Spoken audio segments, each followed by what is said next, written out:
Olá, boa noite. Boa noite. A Polícia Civil do Rio de Janeiro fez uma operação contra funcionários da Prefeitura de Arraial do Cabo, na região dos Lagos, que são suspeitos de grilagem. Os agentes cumpriram 10 mandados de busca e apreensão na sede da Secretaria Municipal do Ambiente, na Guarda Ambiental Marítima e na casa de ex-funcionários e funcionários da Prefeitura de Arraial do Cabo, na região dos Lagos do Rio. Eles são suspeitos de invadir e tomar terrenos das vítimas à força. Uma assessora jurídica da Secretaria Municipal de Compras e Licitações e o ex-coordenador-geral do gabinete do prefeito foram encaminhados à delegacia para prestar esclarecimentos. Chamou muita atenção da polícia a existência de 4 porretes de cerca de 1 metro cada no interior de uma viatura da Secretaria Municipal do Ambiente, que foi usada até para intimidar um casal de idosos vítima dessa organização criminosa. Após tomar posse dos terrenos, o grupo fraudava documentos e certidões dentro da Prefeitura de Arraial do Cabo. Em seguida, os suspeitos vendiam as terras como se fossem os reais proprietários. As investigações começaram há cerca de 6 meses, mas, de acordo com a polícia, a quadrilha age na cidade há muitos anos. Ela atua como verdadeiros grileiros. De um lado, elas invadem, mediante força, mediante ameaça, terrenos de vítimas, muitas vezes idosos ou casas que estão desocupadas por serem casas de veraneio. Imagens de câmeras de segurança mostram uma das invasões no início do ano. Uma viatura da Secretaria do Ambiente foi usada para intimidar os moradores. Neste outro vídeo, vítimas e testemunhas são ameaçadas. Em um áudio, Edson Soares dos Santos, conhecido como Edinho e apontado pela polícia como líder da quadrilha, tenta convencer um dos compradores que ele adquiriu o terreno de forma honesta. Amigo, eu estou tranquilo porque quando eu fiz negócio com você, eu fiz daquilo que eu tenho. Mas também quero afirmar a você que eu não vendi um negócio com má fé, não. Mostrei todo o documento, minha casa do móvel, você entrou na minha casa e tudo. Os suspeitos podem responder por organização criminosa, estelionato, peculato, falsidade ideológica e parcelamento irregular de solo urbano. Em nota, a Prefeitura de Arraial do Cabo afirmou que repudia os comportamentos inadequados e qualquer conduta em desacordo com o exercício da função pública. Disse ainda que a operação nada tem a ver com a atual gestão e que todas as providências serão tomadas durante a investigação. A Polícia Federal cumpriu 4 mandados de busca e apreensão no Rio de Janeiro em mais uma fase da Operação Lava Jato. Os agentes apreenderam mais de R$ 1.600.000 em dinheiro, além de uma grande quantidade em dólares e euros. A ação de hoje investiga os crimes de corrupção passiva, organização criminosa e lavagem de dinheiro na área comercial da Petrobras. Segundo o Ministério Público Federal, funcionários da estatal recebiam vantagens indevidas para favorecer empresas em negociações de compra e venda de combustíveis marítimos. A Petrobras informou que colabora com as investigações desde 2014 e atua como coautora do Ministério Público Federal e da União em 21 ações de improbidade administrativa que estão em andamento. A deputada federal Flor de Lis tem até amanhã para se apresentar na Secretaria de Administração Penitenciária do Rio de Janeiro para colocar a tornozeleira eletrônica. O prazo para que Flor de Lis coloque a tornozeleira eletrônica começou a contar às 7 horas da noite de ontem, quando ela recebeu a intimação do Tribunal de Justiça do Rio de Janeiro. O TJ acolheu a um pedido do Ministério Público feito no mês passado. De acordo com os promotores, Flor de Lis tentou atrapalhar as investigações sobre a morte do marido dela, o pastor Anderson do Carmo. Ela é acusada de ser a mandante do assassinato ocorrido em junho do ano passado.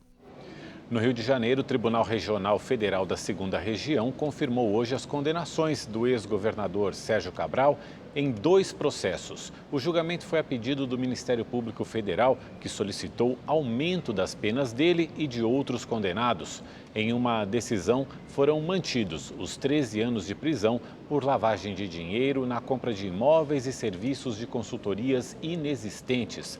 Já na outra, houve acréscimo de 8 meses de condenação. Sérgio Cabral soma 303 anos e 6 meses de reclusão por crimes cometidos durante seus governos. O ex-governador de Mato Grosso, Oswaldo Sobrinho, foi detido hoje no Aeroporto Internacional Marechal Rondon, na região metropolitana de Cuiabá. Segundo a polícia, ele tentava embarcar em um voo para Brasília com um revólver municiado. A arma estava em uma mochila e foi identificada pela máquina de raio-x. Sobrinho foi levado para a delegacia e confirmou ser o dono do revólver, mas alegou que não sabia que ele estava na bolsa. O político foi solto após pagar fiança de 2 salários mínimos. Promoção Festival de Prêmios da Primavera. Para participar dos sorteios diários aqui na nossa programação, você já sabe, tem que ser assinante do Rede TV Plus. Um carro zero ou um notebook novinho. Para ganhar, você precisa continuar assinando o Rede TV Plus e participar dos sorteios. Acesse redetvplus.com.br ou aponte a câmera do seu celular para o QR Code aqui na tela. Você pode usar qualquer cartão de crédito e, se for cliente da Caixa Econômica Federal, ainda pode usar o seu cartão virtual e pagar no débito. Durante a semana, você concorre a um notebook positivo e até uma moto Yamaha 125. Aos sábados, no Mega Senha, também sai uma moto. E aos domingos, no Encrenca, tem um Super HB20. E no final da promoção, você pode levar no Encrenca um Nivus. Então, assine agora. Estação nova, promoção nova. É o Festival de Prêmios da Primavera, aqui na Rede TV. Depois de quase 7 meses fechadas, as escolas do estado de São Paulo estão autorizadas a reabrir. A medida, que começou a valer hoje, atinge o setor público e privado, do ensino infantil ao superior. Mas olha, o retorno e a forma como vai acontecer ficam a critério de cada município. O Matheus aprendeu a lição em casa. Agora tem que colocar em prática na escola. Sempre passar álcool em gel, limpar as mãos antes de comer e não ficar abraçando, encostando na mão do outro. Mesmo com tantas orientações, o receio dos pais é normal. A gente está feliz e preocupado ao mesmo tempo, né? Por mais que a escola esteja preparada, né? Seguindo todos os protocolos, com máscara, álcool em gel, né? A gente tem a preocupação de se a criança vai se manter com máscara, se vai manter o distanciamento social. Depois de mais de 6 meses de suspensão, as aulas estão voltando gradualmente. Apesar da autorização, cada município decide se libera ou não o ensino presencial. No estado, menos de 14% das escolas retornaram com as atividades presenciais. Na capital paulista, por exemplo, apenas 304 das 1.086 escolas reabriram e apenas para atividades extracurriculares, como esporte, cultura e idiomas. Todas as instituições devem seguir o protocolo de higiene e distanciamento social. A nossa expectativa, obviamente, é sim de voltar, mas voltar com segurança. Nós não abrimos mão de um retorno absolutamente seguro. Se a escola não tiver as condições mínimas para esse retorno, nós não autorizamos a volta. Na rede privada da capital, dos 4.000 colégios, 3.200 têm autorização para reabertura. Nesse, que fica na zona leste da cidade, os 5 alunos programados para o período da manhã tiveram 2 horas de recreação.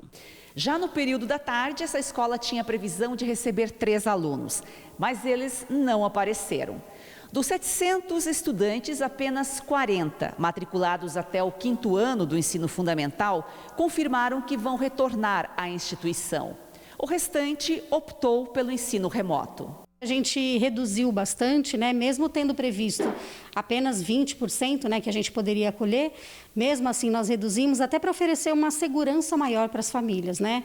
Porque a gente não sabe, por ser uma situação facultativa, né, optativa da família, poderão vir 20, poderão vir 2. O Sindicato das Escolas Particulares acredita que 80% dos estabelecimentos devem voltar com as aulas presenciais. As que não devem voltar são as escolas que têm alunos do Fundo 2 e do ensino médio, que esses estão muito bem com as aulas online.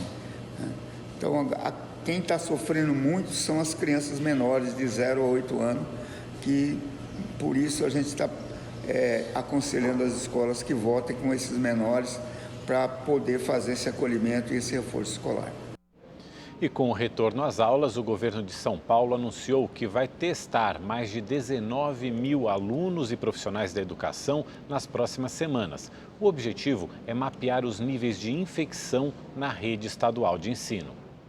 No início da coletiva, o governador de São Paulo, João Dória, do PSDB, falou da importância do retorno das atividades presenciais nas escolas. Retomar as atividades presenciais é uma medida importante para crianças e adolescentes. Quem é pai sabe disso. E os jovens precisam recuperar o contato social. Como especificado no protocolo do Plano São Paulo de combate ao coronavírus, para que o retorno às aulas presenciais fosse possível, 80% do estado teria que estar na fase amarela. Hoje, todas as 645 cidades estão aptas e mesmo com a expectativa de uma nova reclassificação na próxima sexta-feira, o governo garante que, em caso de retrocesso para a fase laranja, medidas específicas serão tomadas para cada região. Nossos protocolos estão estabelecidos com o que há de semelhança de melhor hoje no mundo. Tanto que hoje, se você for olhar os principais países da Europa, há uma inversão. Se tiver que fechar alguma coisa, não se fechará mais escola. Se fecha bar, se fecha restaurante, se fecham outras coisas, mas não mais escolas. Dória ainda anunciou outras 2 medidas para a área da educação. A testagem de alunos e professores da rede estadual de ensino, que deve começar na próxima terça-feira, e a expansão do ensino técnico integrado ao ensino médio. A pesquisa realizada na rede estadual mostrou que metade dos estudantes colocam como prioridade a conexão do ensino médio com o mundo do trabalho. Ouvindo os estudantes, nós também colocamos aqui as profissões que eles têm mais interesse e, obviamente, escutamos o mercado de trabalho, os empregadores. Os estudantes que cursam a 9ª série da rede estadual, municipal ou privada podem escolher entre 9 cursos, como administração, informática para a internet e desenvolvimento de sistemas. As inscrições vão até o dia 16 para alunos da rede pública e até o dia 30 para alunos vindos da rede privada. Sobre a testagem, o Estado informou que o procedimento será realizado ao longo deste mês e que deve atingir inicialmente cerca de 10 mil estudantes e 9.300 profissionais da educação. A seleção das unidades escolares participantes será feita por sorteio. Nós vamos avaliar naqueles indivíduos assintomáticos a presença do vírus, mostrando o momento atual nessa circulação. Vamos aos números da Covid-19 aqui no Brasil. De acordo com o Ministério da Saúde, 4.391.000 pessoas já se recuperaram da doença. Outras 461.000 seguem em acompanhamento. O país acumula mais de 148.000 mortes provocadas pelo vírus. E o Ministério da Saúde informou hoje que o número de mamografias realizadas pelo SUS caiu pela metade entre janeiro e julho deste ano, em comparação com o mesmo período dos anos anteriores. De acordo com o ministro da Saúde, Eduardo Pazuello, a pandemia fez com que as pacientes deixassem de procurar atendimento nas unidades de saúde. Os dados foram apresentados durante a cerimônia virtual de lançamento da campanha Outubro Rosa, que alerta sobre a prevenção e detecção precoce do câncer de mama. Em entrevista exclusiva à Rede TV, o embaixador da Armênia no Brasil, Arman Akopian, falou sobre os conflitos do país com o Azerbaijão. A disputa pelo território de Nagorno-Karabakh foi retomada recentemente e já deixou mais de 240 vítimas desde o final de setembro. Um conflito que se intensificou nos últimos meses. Uma guerra que já deixou centenas de vítimas e, apesar do acordo de cessar-fogo entre Armênia e Azerbaijão, os países entraram em conflito novamente pela região fronteiriça de Nagorno-Karabakh. Para o embaixador da Armênia no Brasil, foram 26 anos de resolução pacífica, mas, recentemente, o Azerbaijão violou esse acordo. Azerbaijão violated that ceasefire agreement and also violated the appeal by the Secretary General of the United Nations for the ceasefire and peace during this pandemic and started a large-scale offensive against Nagorno-Karabakh with the full support, military and political support of Turkey.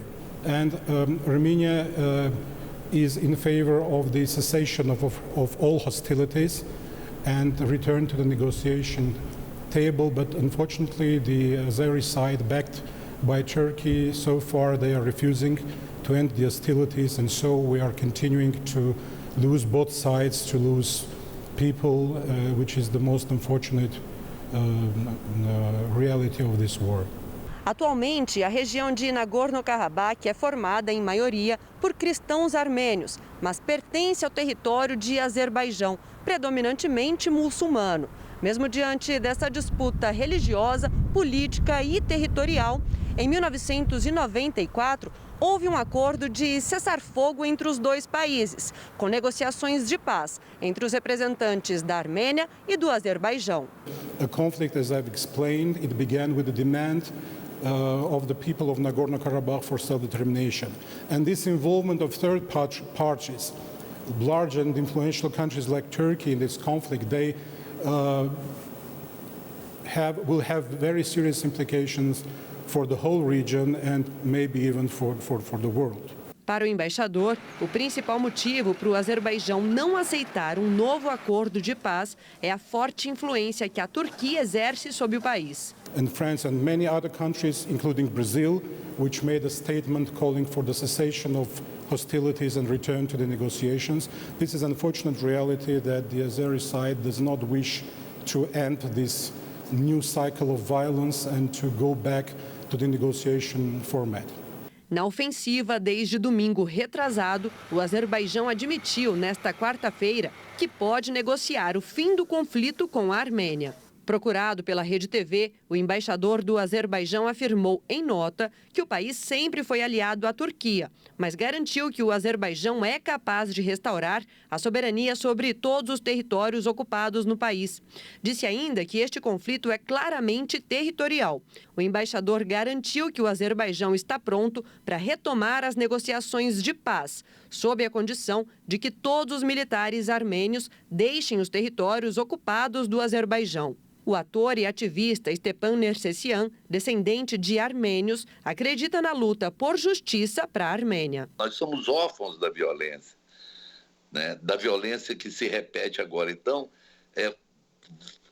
novamente um conflito para a gente, eu acho que é uma tragédia, para te dizer a verdade, é uma grande tragédia. Até porque o povo armênio é um povo cuja trajetória, cujo caminho é o contrário disso. É um povo que trabalha o tempo todo pela paz, pela conciliação, pela conversa, pela democracia. Na verdade, a gente fica assim, com esse coração apertado, porque é como se tivesse uma guerra dentro da nossa casa, dentro do nosso país.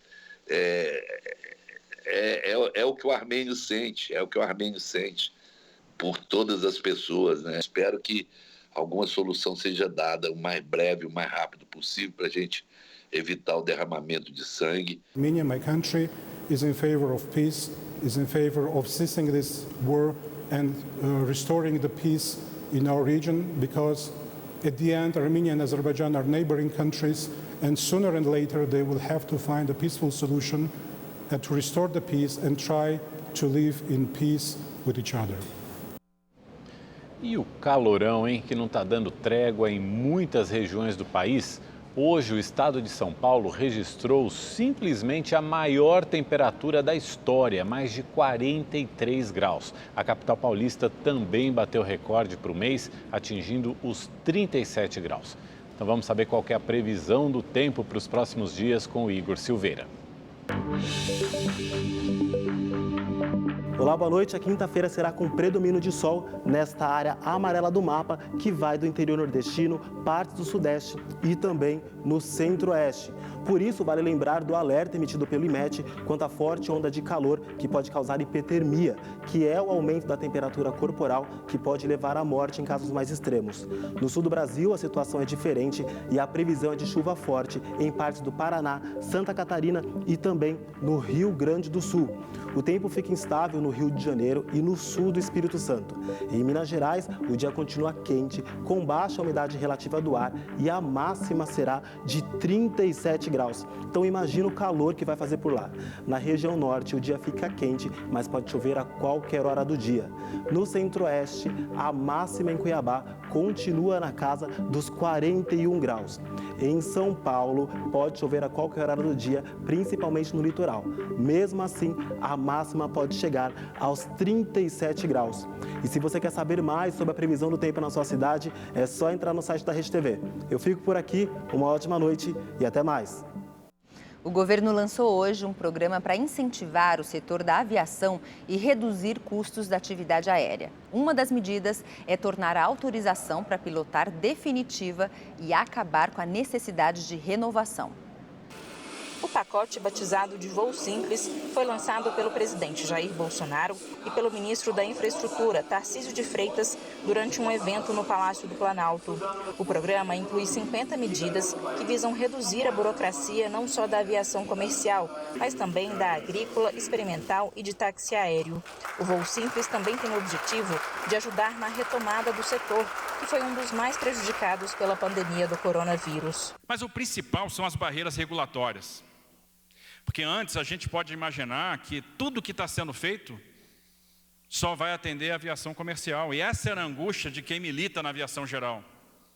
Na aviação executiva, na aviação agrícola, na aviação experimental, que estava morrendo. Nós não podemos deixar essa aviação morrer. Não com o país, com a dimensão continental que tem, com o potencial que tem. E o Voo Simples vem para transformar essa realidade. Abrimos o capital estrangeiro, removemos uma grande barreira regulatória. Mas agora nós vamos diminuir a regulação, paulatinamente. E o esforço começa no dia de hoje. Entre as medidas estão o fim da obrigatoriedade de pilotos renovarem a autorização para pilotar todos os anos, a determinação para que pilotos e copilotos passem pelo mesmo treinamento e a digitalização de todos os documentos que hoje são exigidos impressos dentro das aeronaves. Além disso, atestados de médicos estrangeiros para os profissionais passam a ser aceitos e os treinos em simuladores, que hoje devem ser repetidos anualmente, passam a ter intervalo obrigatório de 2 anos. O programa Voo Simples ainda permite a construção de aeródromos sem a necessidade de autorização prévia do governo e a prática de voos anfíbios, que é quando o pouso é feito na água. Essa medida deve favorecer a ampliação da aviação na região amazônica. Com essa nova ação do Ministério da Infraestrutura, Voo Simples, vamos facilitar a vida de quem quer porventura ir para lá. E por que não abrirmos, estimularmos a Amazônia para o turismo, para mostrar para o gringo que aquele trem não pega fogo? Isso é muito bom para nós. As pressões que eu sofro, esqueçam, pô. Sou imbrochável. Durante o evento, o presidente falou sobre as críticas que ele vem sofrendo por supostamente não apoiar a Operação Lava Jato. Eu acabei com a Lava Jato, porque não tem mais corrupção no governo. O presidente criticou ainda as reações negativas do mercado à instabilidade da economia e as especulações de que o governo poderia não respeitar o teto de gastos. E, ao contrário do que dizia antes, afirmou que as decisões econômicas não passam apenas pelo ministro Paulo Guedes, mas também por ele. É um país, Paulo Guedes, onde nós respeitamos os contratos. Nós não queremos fazer nada de anormal para dar um jeitinho ali, lá ou acolá. Me surpreende por vezes o mercado, por declaração de um ministro ou de um funcionário de segundo escalão falar alguma coisa e aquilo passar a ser uma verdade, a bolsa cai, o dólar sobe. A palavra final na economia não é de uma pessoa, são de 2 pessoas. Eu e Paulo Guedes. Mais cedo, antes do evento, Bolsonaro recebeu o presidente do Senado, Davi Alcolumbre, e parlamentares para um almoço. O encontro acontece no momento em que o governo e o Congresso tentam entrar num consenso para financiar um novo programa social, o Renda Cidadã, e a prorrogação da desoneração da folha de pagamento. A Rede TV decidiu cancelar o debate eleitoral entre os candidatos à Prefeitura de São Paulo no primeiro turno, agendado para o dia 23 de outubro, visando preservar a saúde de todos os envolvidos e manter os protocolos sanitários recomendados pelas autoridades. Testes preliminares e pilotos foram realizados em busca de alternativas para viabilizar o encontro, seguindo as medidas de precaução. Para isso, agentes de saúde e profissionais da segurança do trabalho também foram consultados. Desse modo, a emissora concluiu ser inviável a realização do encontro no atual cenário da pandemia, tendo em vista um número elevado de candidatos, profissionais ligados às campanhas e equipes da Rede TV presentes no estúdio durante a transmissão. A Rede TV estará dedicada a uma cobertura eleitoral ampla, plural e multiplataforma, transmitida em tempo real, através da TV e dos canais digitais da emissora. O debate no segundo turno das eleições permanece confirmado para o dia 24 de novembro. O ministro da Economia, Paulo Guedes, negou hoje que o auxílio emergencial ou estado de calamidade pública serão prorrogados após o fim do ano. Segundo Guedes, as duas situações serão encerradas no dia 31 de dezembro. A manifestação de Guedes ganhou o apoio do presidente da Câmara, Rodrigo Maia, que em uma rede social afirmou ter a mesma posição do ministro. Por unanimidade, os ministros do Supremo Tribunal Federal decidiram que inquéritos e ações penais contra deputados, senadores e ministros de Estado voltarão a ser analisados no plenário. Desde 2014, a responsabilidade estava com as turmas da Corte. Agora, volta a valer a regra anterior. Assim, os casos da Operação Lava Jato, envolvendo autoridades com foro privilegiado, serão analisados pelos 11 ministros do STF. O procedimento é o mesmo utilizado no julgamento do Mensalão. O desembargador Cássio Nunes Marques, indicado pelo presidente Jair Bolsonaro ao Supremo Tribunal Federal, esclareceu hoje supostas inconsistências no currículo dele. O desembargador será sabatinado pelo Senado no próximo dia 21.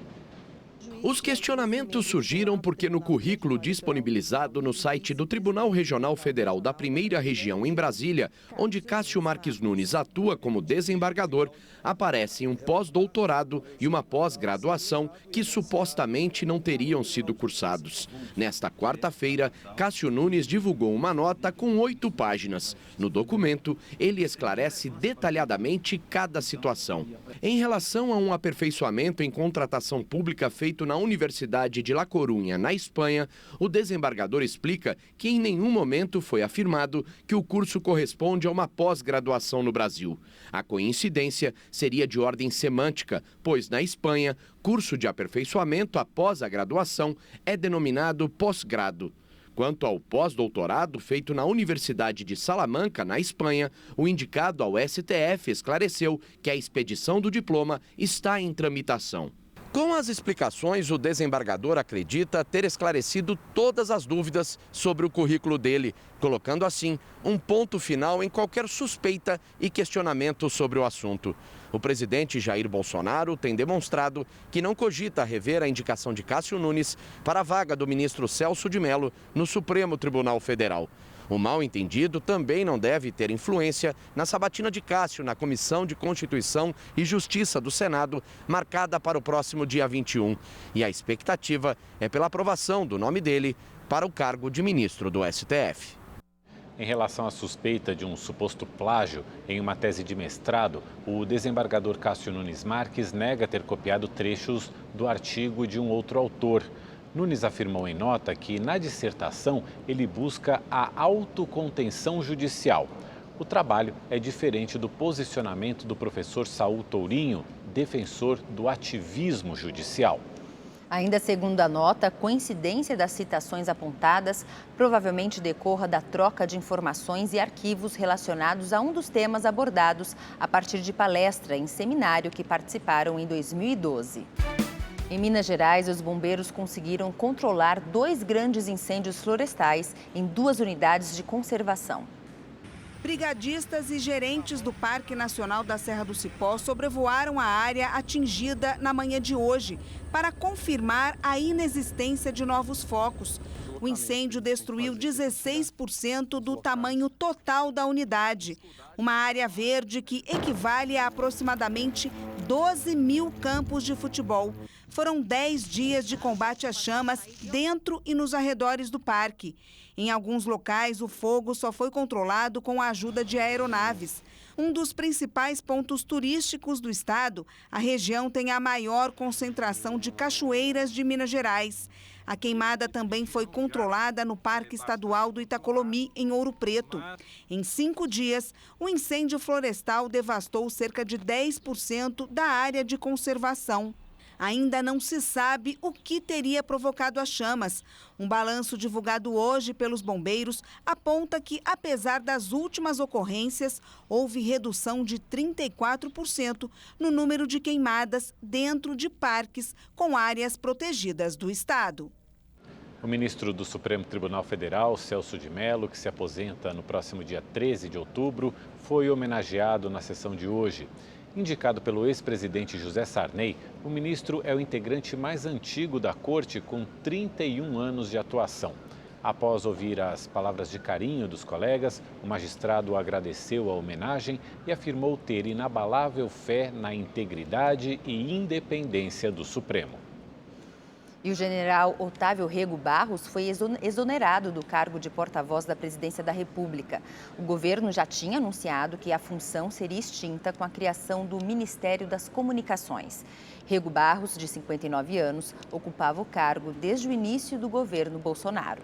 Se você quiser rever essa ou outra matéria do Rede TV News, inscreva-se agora no canal da Rede TV no YouTube. Lá você pode assistir a íntegra de todos os nossos programas. É só acessar agora youtube.com/redetv. Rede TV News fica por aqui. Uma ótima noite para você. Obrigado pela companhia, boa noite e até amanhã.